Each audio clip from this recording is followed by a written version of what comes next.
Good morning, everyone. How are you all? I hope you all are taking good care of yourself.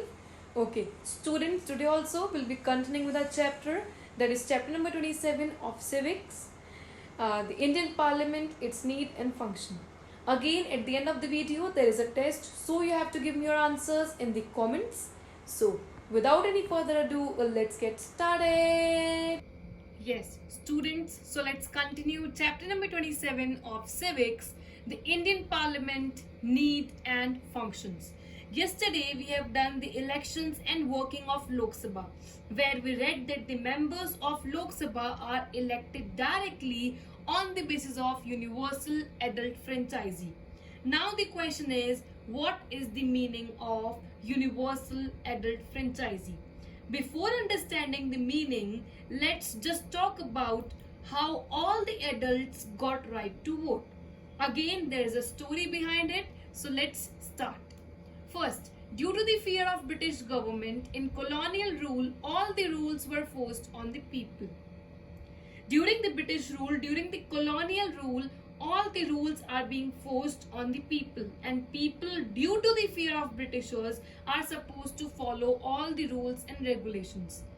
After the formation of Indian National Congress in 1885, the whole situation changed. Yes, this is very important topic. This is very important thing to remember, that after the formation of INC was formed in which year? It was formed in year 1885. This you have to remember, ठीक है? 1885 में जब Indian national Congress form हुई, उसके बाद जो पूरी situation थी, जो पूरा सिनेरियो था, उसमें एक टर्निंग पॉइंट आ गया, बिल्कुल चेंज हो गई. किस तरह से? देखो, nationalist means all those people who wanted to liberate the country demanded that there should be elected Indian members in legislature. अब legislative body में जो members होंगे वो elected होंगे, वो voting के through elect किए जाएंगे, उनका elections किया जाएगा, उनका elections होएगा और तभी वो member बन पाएंगे legislature के. जो nationalist थे उन्होंने ये demand किया, ठीक है. In the Government of India Act 1909, the Britishers accepted the demand but partially. So what Britishers did in Government of India Act 1909, they accepted the proposal but partially. Now you will say, ma'am, how? कैसे partially उन्होंने accept किया? Proposal, एक proposal समझ आ गया क्या proposal था? Nationalist ने डिमांड किया कि अब जो भी मेंबर्स लेजिस्लेटिव असेंबली में जाएंगे वो इलेक्टेड मेंबर्स होंगे, उनको कोई ना कोई वोट देगा, वोट के थ्रू ही वो जा पाएंगे. अब 1909 जीओआई एक्ट में ब्रिटिशर्स ने इस प्रपोजल को एक्सेप्ट तो करा, पर इस प्रपोजल को पार्टली मतलब आधा एक्सेप्ट किया. किस तरह से? देखो, all the adults were not allowed to vote. सारे एडल्ट्स को वोटिंग राइट नहीं दी गई, जबकि सारे एडल्ट्स को देनी चाहिए. सारे एडल्ट्स को वोटिंग राइट नहीं दी गई. जैसे कि जो फीमेल्स थी उनको उनको एक्सक्लूड कर दिया, जो लोअर कास्ट, जो माइनॉरिटीज है उनको एक्सक्लूड कर दिया. तो इस तरह से सारी एडल्ट्स को वोटिंग राइट नहीं दी गई. But nationalist continue demanding that all adults should have right to vote. Nationalist ने कंटिन्यू करा अपना डिमांड करना, उनकी जो डिमांड थी उसको कंटिन्यू करा कि हम चाहते हैं कि राइट टू वोट सारे एडल्ट्स को मिलना चाहिए, कोई भी तरह की पार्शियलिटी, कोई भी तरह का डिस्क्रिमिनेशन नहीं होना चाहिए. And this principle of giving right to vote to every adult is called universal adult franchise. इस प्रिंसिपल को क्या बोला जाता है? Universal adult franchise. समझ आ गया? ठीक है. इस प्रिंसिपल को कि हर एक एडल्ट सिटीजन के पास राइट टू वोट होना चाहिए, this principle of giving right to vote to each and every adult citizen is known as the principle of universal adult franchise. ठीक है. The national movement supported the idea of universal adult franchise on giving right to vote to every adult without any restriction of caste, creed, color, educational qualification and property right. The movement, organized by all the nationalists, agreed upon the idea of universal adult franchise, that each and every adult citizen should be given right to vote without any restriction, without any discrimination or irrespective of their caste, creed मतलब status, color, educational qualification and property right. National movement ने इस idea को पूरा support किया universal adult franchise के idea को कि हर एक एडल्ट सिटीजन, चाहे वो मेल हो चाहे वो फीमेल हो, चाहे उसकी क्या क्वालिफिकेशन हो, चाहे वो लिटरेट हो चाहे वो इलिटरेट हो, चाहे उसका कलर कोई भी हो, चाहे वो डिफरेंट डिफरेंट रेस के पीपल हो, चाहे उनके पास प्रॉपर्टी हो चाहे उनके पास प्रॉपर्टी ना हो, चाहे उनकी कास्ट लोअर हो चाहे उनकी कास्ट अपर हो, हर एक इंडिविजुअल के पास राइट टू वोट होना चाहिए। अब आप मेरे से क्वेश्चन पूछेंगे कि नेशनलिस्ट ने ऐसा क्यों किया, नेशनलिस्ट ऐसा क्यों चाहते थे कि सारे एडल्ट्स को वोटिंग राइट मिले, जबकि ब्रिटिशर्स ने उनका प्रपोजल तो एक्सेप्ट करा था, चाहे आधा ही प्रपोजल एक्सेप्ट किया, पर आप ऐसा क्यों हुआ कि नेशनलिस्ट ने कंटिन्यू करा डिमांड करना कि हम चाहते हैं सारे एडल्ट्स को मिले, हम चाहते हैं अगर आप फीमेल्स को दे दो फीमेल्स को भी मिले, अगर आप कास्ट के बेस पे डिस्क्रिमिनेशन करें तो कास्ट के बेस पे डिस्क्रिमिनेशन ना हो। नेशनलिस्ट क्यों चाहते थे कि हर एक इंडिविजुअल को राइट टू वोट मिले जो एडल्ट है, यही क्वेश्चन है। रीजंस देखते हैं। First, in freedom struggle, all the people have equally participated, so all of them should have given right to vote. Freedom struggle में इंडिया को लिबरेट करने में हर एक इंडिविजुअल ने irrespective of their caste, creed, colour, religion, sex, whatever, कुछ भी हो उनका रिलीजन, कास्ट, कलर, कुछ भी उनका एजुकेशनल क्वालिफिकेशन कुछ भी हो, उसको असाइड करके फ्रीडम स्ट्रगल ने हर एक ने सपोर्ट किया, हर एक ने इक्वली पार्टिसिपेट किया कि हाँ हमको इंडिया को लिबरेट करना है, तो क्यों हर एक को वोटिंग राइट नहीं मिलनी चाहिए। तो हर एक को वोटिंग राइट मिलनी चाहिए क्योंकि फ्रीडम स्ट्रगल ने सारे के सारे इंडिविजुअल्स ने विदाउट एनी डिस्क्रिमिनेशन उन्होंने पार्टिसिपेट किया, तो हर एक को वोटिंग राइट दी जानी चाहिए। सेकेंड क्या, democracy means government of people, by the people, for the people, then every adult citizen should have right to vote. Abraham Lincoln की definition this, तो you all know government of the people, government which is made of the people, by the people, which is run by the people and for the people, which is working for the welfare of people। अगर ये पूरी government सिर्फ लोगों के लिए ही काम कर रही है, लोग ही उसको रन कर रहे हैं, लोगों के वेलफेयर के लिए काम कर रही है, तो एडल्ट को, तो हर इंडिविजुअल को, हर लोग को इन्वॉल्व करना बहुत जरूरी है। Third, if a government affects all it must be responsibility of all. Government का एक एक डिसीजन हर एक इंडिविजुअल को अफेक्ट करता है नहीं करता है। नो मैटर उसकी कास्ट क्या है, उसका कलर क्या है, उसकी क्रीड क्या है, उसकी प्रॉपर्टी उसके पास है या नहीं है, उसकी एजुकेशनल क्वालिफिकेशन है या नहीं, उसमें कुछ भी, इन सबको साइड में रख के गवर्नमेंट की हर एक डिसीजन हमको अफेक्ट करता है, तो क्यों ना हम भी वोट राइट दें और हम भी गवर्नमेंट को अफेक्ट करें। ठीक है। The system of universal franchise is based on equality, so everybody should have right to vote। अगर हम इक्वालिटी का कंसेप्ट पे फोकस करते हैं, इक्वालिटी मींस कोई डिस्क्रिमिनेशन नहीं होना चाहिए, each and every one is equal before law. Equality का कंसेप्ट अगर हम फॉलो करते हैं तो उस कंसेप्ट के अकॉर्डिंग भी each and everybody should be given right to vote without any discrimination of caste, creed, colour, sex, religion, educational qualification और प्रॉपर्टी राइट। समझ आ गया? तो each and every adult citizen of 18 or 18 plus are having right to vote as per universal adult franchise। So this is the principle of universal adult franchise। समझ आ गया? ठीक है, ये है पूरा यूनिवर्सल एडल्ट फ्रेंचाइजी। हम लोकसभा के बारे में पढ़े थे, we have done the composition की टोटल स्ट्रेंथ कितनी होनी चाहिए 552 और प्रेजेंट कितनी है 545। क्वालिफिकेशन ऑफ मेंबर्स हमने पढ़ा था कि ये क्वालिफिकेशन होनी चाहिए to be a member of Lok Sabha. Elections and working of Lok Sabha हमने करा था, और अब आता है फोर्थ टॉपिक जो हम करना है, the speaker of Lok Sabha. Speaker of Lok Sabha, after general elections are over, the first thing is to elect its chairman and vice chairman. General elections के बाद जो अभी 2019 में हुए, अब नेक्स्ट 2024 में होंगे, एक बार इलेक्शंस होने के बाद सबसे इंपॉर्टेंट काम क्या होता है, एक चेयरमैन को चूज करना और एक वाइस चेयरमैन। चेयरमैन को स्पीकर भी बोल सकते हैं और वाइस चेयरमैन को डिप्यूटी स्पीकर भी बोल सकते हैं। अगर मैं करंटली बात करूं तो इसको आपको लर्न करना है, who is the present chairman और who is the present speaker of Lok Sabha, जिनका नाम है Om Birla. So Om Birla is the current speaker और the chairman of Lok Sabha. Vice chairman deputy speaker का काम क्या है कि अगर चेयरमैन प्रेजेंट ना हो, अगर स्पीकर प्रेजेंट ना हो, तो उनके बिहाफ में डिप्यूटी स्पीकर को प्रेजेंट होना पड़ता है। ये रोल है डिप्यूटी स्पीकर का। ठीक है, जैसे प्रेसिडेंट और वाइस प्रेसिडेंट होते हैं। जो डिप्यूटी स्पीकर है करंटली उनकी पोजीशन अभी नहीं है, वैकेंट सिंस 23 मई 2019, तो करंटली कोई डिप्यूटी स्पीकर नहीं है इंडिया का।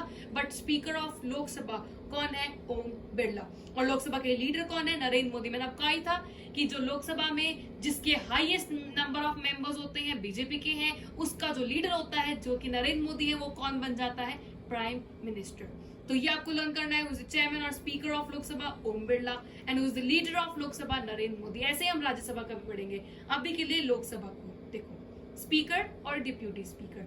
अब क्वेश्चन आता है, मैम स्पीकर हमने देख लिया, स्पीकर ये होता है, डिप्यूटी स्पीकर ये होता है, लीडर ये होता है। इसकी रोल्स ड्यूटीज क्या होती है? स्पीकर के फंक्शंस क्या होते हैं? स्पीकर हम समझ गए कि सबसे पहले इंपॉर्टेंट थिंग क्या होती है? स्पीकर को चूज करना। पर हम चूज कर रहे हैं तो इसके फंक्शंस क्या है? क्या रोल, क्या ड्यूटीज परफॉर्म करता है स्पीकर? यही क्वेश्चन आ रहा है आपके दिमाग में? हाँ जी, यही आ रहा है। चलो पढ़ते हैं। Functions of speaker. कौन है स्पीकर? ओम बिरला, जिसको हम चेयरमैन भी कहेंगे। Okay, first presides over the meetings of Lok Sabha. Lok Sabha की सारी मीटिंग्स जो होती है उसको ऑर्गेनाइज, उसको मैनेज कौन करता है? Speaker. Decisions of bills can be moved only with their permission. सबसे पहले बिल्स का पढ़ो। बिल्स क्या होते हैं? बिल्स बेसिकली प्रपोजल्स होते हैं which are passed by the legislative body for new laws or change in existing laws. जब भी प्रपोजल, लेजिस्लेटिव बॉडी जो होती है, लेजिस्लेचर जो होता है, जो मेंबर ऑफ पार्लियामेंट होते हैं, उनको अगर किसी लॉ को चेंज करना है, अमेंड करना है, कोई न्यू लॉ पास करना है, तो उसको उस प्रपोजल को, कि उन्होंने एक प्रपोजल रखा है सामने कि हम चाहते हैं इस लॉ में अमेंडमेंट आए या ये लॉ नया इनिशिएट करना चाहिए, तो उस चीज को बिल्स कहते हैं। अब देखो, डिसीजन ऑफ बिल्स भी बहुत तरह के होते हैं बेटा। जैसे मनी बिल हो गया, ऑर्डिनरी बिल हो गया, कॉन्स्टिट्यूशनल अमेंडमेंट बिल हो गया, फाइनेंशियल बिल्स हो गए, तो बहुत सारे तरह के बिल्स होते हैं। अब इन बिल्स का जो डिस्कशन होता है, जो रेजोल्यूशन होता है, वो कौन पास करता है, वो कौन मूव करता है, वो किसके बेसिस पे वो प्रपोजल आगे रखे जाते हैं? With the permission of speaker. Third पढ़ते हैं, allows time to the member to speak. अगर किसी भी, जैसे सबसे पहले क्वेश्चन आर होता है, किसी भी अगर मेंबर को अपना कोई प्रपोजल रखना है, कुछ आगे अपना स्टेटमेंट देना है, तो उनको भी टाइम कौन अलॉट करता है? स्पीकर टाइम अलॉट करता है। Withdraw the meeting of Lok Sabha. Lok Sabha की जो भी सारी मीटिंग्स होती है उनको विथड्रॉ करना या फिर डिसमिस करना, ये भी कौन करता है? स्पीकर करता है। Calls for vote on bills as well as other motions. Bill हमें समझ आ गया। प्रपोजल जो लेजिस्लेटिव बॉडी, लेजिस्लेचर पास करती है। मोशन मतलब, मोशन भी एक तरह का वही होता है proposal a formal proposal passed by any member. ठीक है, तो वोटिंग कि जो अदर मेंबर सपोर्ट में है या नहीं है उस प्रपोजल के सपोर्ट में, उस चीज को भी इनिशिएट कौन करता है? स्पीकर इनिशिएट करता है। Presides over the joint session. Joint session मतलब मैंने आपको कहा था कि एक ईयर में 3 सेशन होते हैं और हर एक सेशन में टाइम पीरियड कितना होना चाहिए? गैप होना चाहिए 6 मंथ का। तो जॉइंट सेशन का मतलब क्या है? राज्यसभा लोकसभा दोनों के सेशंस को भी ऑर्गेनाइज कौन करता है? स्पीकर करता है लोकसभा का। Casting vote in case of deadlock. Deadlock की सिचुएशन में जहां पे ऐसी सिचुएशन आ गई है कि कोई दोनों तरफ से, दोनों साइड से जो ऑपोजिशन है या फेवर है किसी भी एक प्रपोजल के, वो इक्वल है, तो लास्ट वोट जो है वो मायने रखता है। तो वो लास्ट वोट देने वाला कौन होता है? स्पीकर होता है। Suspend a member in case of misconduct. अगर किसी मेंबर ने misconduct, if any member is guilty of any misconduct, उन्होंने अध्ययन नहीं करे रूल्स रेगुलेशन, तो उनको भी सस्पेंड कौन करता है? स्पीकर करता है। Appoints and guides various parliamentary committees. Different parliamentary committees को भी अपॉइंट करना, गाइडेंस प्रोवाइड करना किसका काम है? स्पीकर का काम है। To safeguard the privileges of members. Members की, जो मेंबर ऑफ पार्लियामेंट होते हैं, उनकी राइट्स को सेफगार्ड करना किसका काम है? स्पीकर का काम है। Withdraw the house if it lacks quorum. Quorum मैंने आपको बताया था, मिनिमम नंबर ऑफ मेंबर्स जो मीटिंग में होने चाहिए, जो कितने थे? 1/10। अगर 1/10 मेंबर नहीं है तो वो क्या हो जाएगी? वो मीटिंग विथड्रॉ हो जाएगी, वो मीटिंग डिसमिस हो जाएगी, और वो कौन करेगा? स्पीकर करेगा। Admits various motions. अगर स्पीकर को लगता है कि मोशंस मतलब प्रपोजल्स रूल्स के अकॉर्डिंग है, तो उसको एक्सेप्ट भी कर लेते हैं। इसके अलावा स्पीकर डिसाइड करता है कि particular member question put up कर सकता है या नहीं कर सकता, तो ये डिसीजन भी स्पीकर का होता है। तो these are the functions, the roles, the duties performed by the speaker of Lok Sabha, which is also known as the chairman of Lok Sabha. And who is the speaker of Lok Sabha? Yes, Om Birla. समझ आ गया? चलो, जैसे हमने लोकसभा पढ़ा वैसे हम राज्यसभा पढ़ते हैं। लोकसभा में हमने यही चारों चीजें करी थी, राज्यसभा में हम यही चारों चीजें करेंगे, composition, elections, qualification of members and the speaker of Rajya Sabha. Composition पे आते हैं, ठीक है। सबसे पहले meaning, the upper house of parliament of India elected indirectly bye elected members of legislative assembly of various states. जैसे लोकसभा को लोअर हाउस बोला जाता है, राज्यसभा को अपर हाउस बोला जाता है। जो अपर हाउस के जो मेंबर्स होते हैं, लोकसभा के मेंबर्स को मैंने आपको कल ही बताया था, याद रखना, डायरेक्टली मतलब हम लोग लोकसभा के मेंबर्स को चूज कर रहे हैं, इलेक्ट कर रहे हैं, जबकि राज्यसभा के जो मेंबर ऑफ पार्लियामेंट, जो एमपीज होते हैं, उनको चूज हम नहीं करते, वो इनडायरेक्टली इलेक्ट करते हैं। और उनको इलेक्ट करने वाला कौन होता है? Member of legislative assemblies of various states. जो लोकसभा होते हैं उनको हम डायरेक्टली इलेक्ट करते हैं, राज्यसभा के जो मेंबर्स होते हैं उनको इनडायरेक्ट इलेक्ट किया जाता है बाय एमएलए। इनडायरेक्ट का मतलब क्या है? यहाँ पे हम उनको इलेक्ट नहीं कर रहे, यहाँ पे एमएलए उनको इलेक्ट कर रहे हैं। और एमएलए को इलेक्ट कौन करता है? हम करते हैं, ठीक है। एमएलए और एमपी के बीच में कंफ्यूज मत होना, इसकी जो डिफरेंस है वो मैं आपको कल समझाऊंगी, क्योंकि बहुत सारे बच्चे एमपी और एमएलए में कंफ्यूज होते हैं कि एमएलए क्या है, एमपी क्या है। अभी के लिए सिर्फ इतना करो कि हम एमएलए को, राज्यसभा की हम बात करें तो हम एमएलए को इलेक्ट करते हैं। एमएलए किसको इलेक्ट करता है? एमएलए किसको चूज करता है? राज्यसभा के मेंबर्स को। लोकसभा की बात करें तो लोकसभा के मेंबर्स को तो हम डायरेक्टली इलेक्ट करते हैं। समझ आ गया डायरेक्ट और इनडायरेक्ट का मतलब? तो members the upper house of parliament of India, जिसको हम राज्यसभा कहते हैं, elected indirectly by the elected members of legislative assembly. MLA को हम इलेक्ट करते हैं और एमएलए किसको इलेक्ट करते हैं? मेंबर ऑफ राज्यसभा को, of various states. Other name, जैसे वहां पे लोअर हाउस था या फिर हम कह सकते हैं हाउस ऑफ पीपल, ऐसे ही राज्यसभा को अपर हाउस बोलते हैं और काउंसिल ऑफ स्टेट या परमानेंट हाउस भी इसको बोला जाता है। अब ये परमानेंट हाउस क्यों बोला जाता है, इसका भी कंसेप्ट है जो मैं आपको नेक्स्ट क्लास में बताऊंगी। टोटल मेंबर्स की बात करते हैं, वहां होते हैं, वहां कितने मेंबर्स होते हैं? 552। और यहाँ कितने मेंबर्स होते हैं? 250 मेंबर्स होते हैं। 250 में से 238 मेंबर्स होते हैं जो क्या रिप्रेजेंट करते हैं? स्टेट और यूनियन टेरिटरीज। और 12 कौन होते हैं? Nominated by president. अब यहाँ पे भी एक और कंसेप्ट आता है, वहां पे जो दो नॉमिनेटेड मेंबर्स होते हैं, प्रेसिडेंट जो जिसको नॉमिनेट करता है वो एंग्लो इंडियंस होते हैं, जबकि यहाँ पे जो 12 नॉमिनेटेड मेंबर्स होते हैं ना, जो प्रेसिडेंट नॉमिनेट करता है, ये कौन होते हैं? ये वो लोग होते हैं जिनका स्पेशलाइजेशन होता है, जो कि सेलिब्रिटीज भी हो सकते हैं, या स्पोर्ट्स में स्पेशलाइजेशन हो, या किसी एजुकेशनल क्वालिफिकेशन में बहुत अच्छी हो। तो जो ऐसे सेलिब्रिटीज होते हैं, जो स्पेशलाइज्ड लोग होते हैं ना किसी भी अपनी फील्ड में, वो 12 मेंबर्स जो होते हैं उनको प्रेसिडेंट नॉमिनेट करता है। जैसे मैरी कॉम, जानते हो आप लोग? Mary Kom member of Rajya Sabha है, राज्यसभा की एक मेंबर है। क्यों? क्योंकि वो स्पोर्ट्स में वो स्पेशलाइज है, इसलिए वो नॉमिनेटेड मेंबर है। मिथुन चक्रवर्ती को जानते हो? वो फॉर्मर मेंबर था, वो भी मेंबर ऑफ राज्यसभा के एक मेंबर थे, पर वो पहले थे क्योंकि वो एक एक्टर थे। तो अपनी अपनी फील्ड में जो स्पेशलाइज मेंबर होते हैं ना, उनको प्रेसिडेंट नॉमिनेट करता है। टोटल मेंबर्स कितने हैं? 238 होते हैं जो स्टेट और यूनियन टेरिटरी को रिप्रेजेंट करते हैं, और 12 नॉमिनेटेड होते हैं बाय प्रेसिडेंट, वो मेंबर जो अपनी फील्ड में बहुत स्पेशलाइज्ड हो, है ना। प्रेजेंट स्ट्रेंथ की बात करें, वहां पे लोकसभा में 545 होती है, यहाँ पे 245 मेंबर्स हैं, जिसमें से 233 इलेक्टेड इनडायरेक्टली। मैंने आपको बता दिया इनडायरेक्टली मतलब ये हम एमएलए को इलेक्ट करते हैं, एमएलए इनको इलेक्ट करते हैं, ठीक है। And 12 are nominated by the president who are very specialised, who are having specialised knowledge in their fields. समझ आ गया? Test time, leader of Lok Sabha, present strength of Rajya Sabha. These two answer you have to give me in the comments. Answer key, exercise E, question number 5. Why do you think the nationalist movement supported the idea that all adults have right to vote? This is the answer. Exercise E, question number 8. Discuss the functions of Speaker of Lok Sabha. That's it for today. And if you have any doubts or queries, feel free to ask me. Thank you and bye-bye.